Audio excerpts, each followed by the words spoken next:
Mababakas natin dahil sa itsura ng ating mga poste, ito ay kalsada na diretso hanggang doon sa dulo.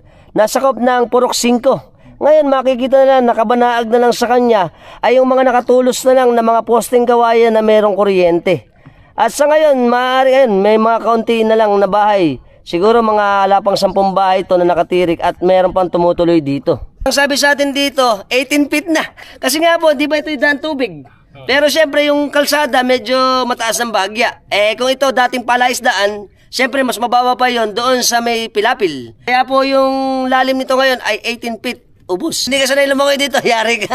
Halos nandito na tayo sa kalagitnaan kasi ng San Francisco. At dito makikita na natin ang nakapalibot ng mga bahayan ng bayan ng Macabebe. Kung nakikita natin, palabas na yan. Doon ang parte ng Apalit. At San Gabriel, ang Macabebe Town proper, barangay ng Macabebe. Doon tayo bumaba. Ayun yung eskwela ng San Francisco San Vicente. Tayo sa video natin, share nyo na rin.